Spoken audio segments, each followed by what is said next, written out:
Movie का start एक Prince से होता है जो बहुत ही क्रूल और अनकाइंड होता है। उसे अपने लुक्स पे बहुत नाज होता है। एक दिन कैसल में बॉल चल रही होती है जिसमें प्रिंस ने अपने किंगडम की सब ब्यूटीफुल लड़कियों को बुलाया होता है क्योंकि उसे खूबसूरती बहुत पसंद होती है। तभी अचानक कैसल में एक ओल्ड लेडी आती है जो प्रिंस से कैसल में शेल्टर के बदले एक रेड रोज ऑफर करती है, मगर प्रिंस उसकी लुक्स की वजह से उसे रिजेक्ट करके कैसल से निकलने का कहता है। तभी वो ओल्ड लेडी एक इंचेंट्रेस में चेंज हो जाती है जो प्रिंस को कर्स करती है, जिससे वो एक ड्रोने से बीस्ट में चेंज हो जाता है और उसके सब सर्वेंट्स को हाउस होल्ड ऑब्जेक्ट्स में चेंज कर देती है। जिसके बाद वो कैसल को और प्रिंस के सर्वेंट को उनके लव्ड वन और टाउन के लोगों की मेमोरीज से इरेज कर देती है। इंचेंट्रेस प्रिंस को एक कर्स्ड रोज देती है जिसके पेटल गिर रहे होते हैं। वो प्रिंस से कहती है कि इस रोज के लास्ट पेटल के गिरने से पहले उसे किसी को सच्चा प्यार करना होगा और इन रिटर्न उस लड़की को भी प्रिंस की इन्हीं लुक्स के साथ उससे सच्चा प्यार करना होगा, तभी वो वापस नॉर्मल होगा, वरना हमेशा के लिए ऐसे ही बीस्ट बना रहेगा।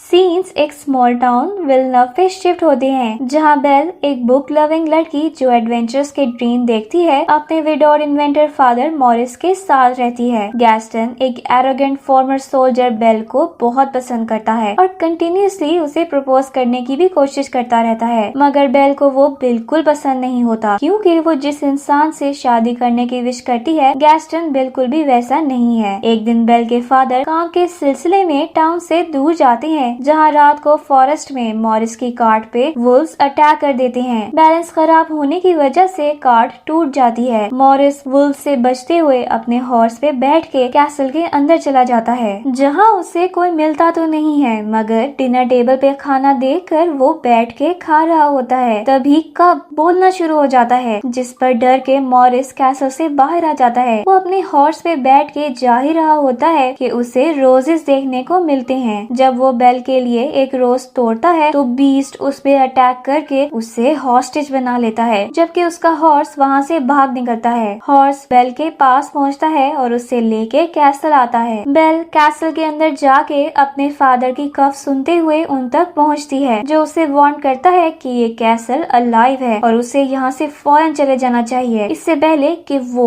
उसे ढूंढ ले। साथ ही बेल को बीस्ट की आवाज आती है जो उसे बताता है कि उसका फादर एक थीफ है जो कैसल से रोज चोरी कर रहा था, इसलिए अब वो हमेशा के लिए यहाँ कैद रहेगा। अगर वो चाहती है तो उसकी जगह ले सकती है। बेल का फादर उसे वहाँ से जाने को बोलता है, जिस पर बेल बीस्ट से कहती है कि उसे अपने फादर से लास्ट गुड बाय कहना है। बीस्ट को फोर्स करके वो डोर ओपन करवा लेती है, जिसके बाद वो अपने फादर को केज से बाहर फेंक के उनकी जगह ले लेती है। बीस्ट उसके फादर को कैसल से बाहर फेंक आता है और उसका फादर बस इतना ही बोलता है कि वो उसे बचाने के लिए वापस आएगा। थोड़ी देर बाद केज का डोर ओपन होता है और बेल कैंडल स्टैंड को देखती है। बेल उसे बोलते देखकर उस पे स्टूल फेंक देती है। कैंडल स्टैंड उसे बताता है कि उसका नाम लुमियर है। उतनी देर में वहाँ मैंटल क्लॉक कॉक्सवर्थ आ जाता है। वो दोनों बेल को लेकर कैसल का टूर करवाते हैं। बेल बहुत कंफ्यूज्ड होती है। वो दोनों उसे कहते हैं कि वो कैसल के किसी भी एरिया में जा सकती है एक्सेप्ट वेस्ट विंग के। वो दोनों बेल को उसका रूम दिखाते हैं जहाँ बेल फेदर डस्टर प्लूमेट और कबर्ड टी गार्डेरोब सिंगर से मिलती है। मॉरिस टाउन वापस आकर सबको बीस्ट और उसके कैसल का बताता है। वो उनसे कहता है कि उसकी फैमिली को सेव करने में उसकी मदद करें, मगर उसे कोई सीरियस लेने के बजाय सब उस पर हंसते हैं। गैस्टन इस सिचुएशन को एज एन अपॉर्चुनिटी लेते हुए मॉरिस की हेल्प करने को तैयार हो जाता है। रात बीस्ट जब डिनर के लिए आता है तो बेल के लिए भी प्लेट सेट देखकर उसको गुस्सा आ जाता है, जिस पर उसके सर्वेंट्स उसे समझाते हैं कि हो सकता है ये वही लड़की हो जो इस स्पेल को तोड़ सके, इसलिए जरूरी है कि ये लोग उसे कंफर्टेबल फील करवाएं। वो सब बीस्ट को कन्विंस करके बेल के पास ले जाते हैं जहाँ बीस्ट बेल को डिनर के लिए इनवाइट कर रहा होता है, मगर बेल रूम के अंदर विंडो से भागने की प्लानिंग कर रही होती है। बेल के मना करने पर बीस्ट गुस्सा होके वहाँ से चला जाता है। बीस्ट जब अपने रूम में जाके रोज देखता है तो उसका एक और पेटल उतर जाता है, जिस पर वो सब और ज्यादा इनह्यूमन हो जाते हैं। सब परेशान हो रहे होते हैं कि क्या वो कभी भी वापस ह्यूमन में चेंज नहीं हो पाएंगे, जिस पर टी पॉट, मिसेस पॉट्स और उनका सन टी कप चिप बेल के पास जाते हैं। उसे टी पिला के अपने साथ डिनर करने के लिए ले आते हैं, जहाँ वो लोग बेल को डिनर के साथ साथ एंटरटेन भी करते हैं। बेल की उन सब के साथ अच्छी अंडरस्टैंडिंग हो जाती है। बेल कैसल में घूमती हुई गलती से वेस्ट विंग में चली जाती है, जहाँ वो फ्लैट देख रही होती है कि बीस्ट आकर उस पे गुस्सा होना शुरू हो जाता है, जिसके बाद वो उसे वहाँ से जाने को कहता है और बेल डरी हुई हालत में भागती कैसल से बाहर निकल जाती है, जहाँ वुल्व्स उस पे अटैक करने ही लगते हैं कि बीस्ट एक हीरोइक एंट्री देते हुए बेल को उस वुल्व से बचा लेता है। बीस्ट और वुल्व्स के बीच एक इंटेंस फाइट होती है, जिसमें बीस्ट सब वुल्व्स को डरा के भगा तो देता है, मगर जख्मी होने की वजह से बेहोश होके नीचे गिर जाता है। पहले तो बेल उसे छोड़ के जाने लगती है, मगर फिर उसे बीस्ट को जख्मी देखकर उस पे तरस आ जाता है और वो उसे अपने हॉर्स पे बिठा के वापस कैसल ले जाती है। मॉरिस गैस्टन को लेके कैसल जा रहा होता है, मगर रास्ता भूलने की वजह से वहाँ पहुँच नहीं पाता है। गैस्टन अनॉय होके वापस घर जाने की बात करता है तो मॉरिस गुस्सा होके पूछता है कि अगर उसे हेल्प नहीं करनी थी तो वो यहाँ आया क्यों, जिस पर गैस्टन के मुंह से निकल जाता है कि वो बेल से शादी करना चाहता है। मॉरिस कहता है कि वो ऐसा कभी नहीं होने देगा, जिस पर गैस्टन उसे मार के बेहोश कर देता है और वहीं टाई अप करके वुल्व्स के लिए छोड़ जाता है। सीन्स कैसल में शिफ्ट होते हैं, जहाँ बेल बीस्ट को मेडिकेट करती है। बेल उसके सर्वेंट से पूछती है कि वो इसकी इतनी केयर क्यों करते हैं जबकि ये इतना एरोगेंट है, जिस पर वो इसे बताते हैं कि बीस्ट की मदर की डेथ के बाद से उसके फादर ने उसे बिल्कुल अपने जैसा बना दिया है, वरना वो एक बहुत अच्छा इंसान था। नेक्स्ट मॉर्निंग वो सब बेल को कर्स के बारे में बता देते हैं। यहाँ टाउन की एक बेगर मॉरिस को फ्री करवाती है और अपने साथ ले जाती है। बेल बीस्ट के पास बैठी शेक्सपियर की एक लाइन बोल रही होती है, जिसे उठ के बीस्ट कंप्लीट करता है और उसे अपनी लाइब्रेरी दिखाता है। बेल इतनी सारी बुक्स देख के बहुत सरप्राइज हो जाती है, जिस पर बीस्ट लाइब्रेरी बेल को ही दे देता है। बीस्ट और बेल क्लोज आना शुरू हो जाते हैं, दोनों एक दूसरे की कंपनी एंजॉय करना शुरू हो जाते हैं। बीस्ट बेल की आदतें सीखना शुरू हो जाता है और बेल खुद को उसके हिसाब से एडजस्ट करने की तैयारी कर रही होती है। एक दिन बीस्ट बेल को एन्चेंट्रेस की दी हुई बुक दिखाता है, जिसके थ्रू वो लोग कहीं भी जा सकते हैं। बेल पेरिस को इमेजिन करती है और वो दोनों पेरिस पहुंच जाते हैं। वहाँ बीस्ट को पता चलता है कि बेल उसे अपने चाइल्डहुड होम में लेके आई है, जहाँ उसकी मदर की डेथ हो गई थी। बेल इमोशनल हो जाती है और वापस जाने को कहती है। गैस्टन जब टाउन पहुँचता है तो मॉरिस को वहाँ पहले ही बैठा देखता है। मॉरिस सबको गैस्टन के क्राइम का बताता है, मगर कोई सॉलिड प्रूफ ना होने की वजह से कोई भी मॉरिस का बिलीव नहीं करता है, जिस पर गैस्टन उसे पागल प्रूफ करते हुए मेंटल एजाइलम भेजने की बात करता है। सीन्स कैसल में शिफ्ट होते हैं, जहाँ बीस्ट और बेल दोनों रात डांस के लिए रेडी हो रहे होते हैं। एक ब्यूटीफुल येलो फ्रॉक में बेल बीस्ट के सामने आती है और बीस्ट बस उसे देखता ही रह जाता है, जिसके बाद दोनों एक आई कैचिंग डांस करते हैं। ऐसा लग रहा होता है कि दोनों को एक दूसरे से प्यार हो गया है। बीस्ट की ऐसी लुक्स के बाद भी बेल उसके लिए कुछ फील करना शुरू हो चुकी होती है। बीस्ट बेल को प्रपोज करने की ट्राई करता है, जिस पर बेल कोई जवाब नहीं देती है, क्योंकि उसका कहना होता है कि अगर कोई इंसान फ्री ना हो तो वो खुश कैसे रह सकता है। जिसके बाद बेल अपने फादर को मिस करना शुरू हो जाती है। बीस्ट अपने मैजिकल मिरर में बेल को उसके फादर दिखाता है, जिनको टाउन के लोग इम्प्रिजन करके एजाइलम में डालने जा रहे होते हैं। बेल अपने फादर को मुश्किल में देख के बहुत उदास हो जाती है। बीस्ट उसे उसके फादर की हेल्प करने जाने को कहता है। पहले तो बेल हैरानी से उसे देखती रह जाती है, मगर बीस्ट के फिर कहने पर उसे मिरर दे के जाने लगती है, तो बीस्ट मिरर भी उसे दे देता है। बेल मिरर लेके अपने फादर को सेव करने निकल जाती है और बीस्ट बस डिसहार्ड हुए उसे देखता रह जाता है। बेल के जाने के बाद सब सर्वेंट्स बीस्ट के पास आती हैं। वो उससे पूछते हैं कि उसने बेल को क्यों जाने दिया। तभी उन्हें एहसास होता है कि बीस्ट उससे प्यार करने लग गया है, इसीलिए उसने बेल को फ्री कर दिया। मगर बेल उससे प्यार नहीं करती है, इसलिए वो चली गई। तभी प्लूमेट कहती है कि हो सकता है कि वो वापस आ जाए, जिस पर बीस्ट कहता है कि ऐसा कभी नहीं होगा, क्योंकि उसने बेल को फ्री कर दिया है। और फिर मायूसी के आलम में वो उन सबको वहाँ से जाने को कह देता है। बेल टाउन पहुँच के अपने फादर को फ्री करवाने के लिए सबको मिरर पे बीस्ट दिखाती है, जिस पर सब डर जाते हैं। गैस्टन बीस्ट को मारने की बात करता है तो बेल उसे रोकती है। गैस्टन बेल को बीस्ट के स्पेल में समझ के उसे भी उसके फादर के साथ लॉक कर देता है और खुद टाउन के लोगों के साथ बीस्ट को मारने निकल जाता है। कैसल पहुँच के ये सब बीस्ट को ढूंढ रहे होते हैं कि उसके सर्वेंट्स टाउन के लोगों पे अटैक कर देते हैं। सब टाउन के लोग उनसे फाइट कर रहे होते हैं, जबकि गैस्टन बीस्ट को ढूंढने निकल जाता है। यहाँ बेल अपने फादर की मदद से केज से निकलकर बीस्ट की हेल्प करने भाग जाती है। कैसल में फाइट के दौरान सर्वेंट्स को अपने फैमिली मेंबर भी नजर आ रहे होते हैं। अब ये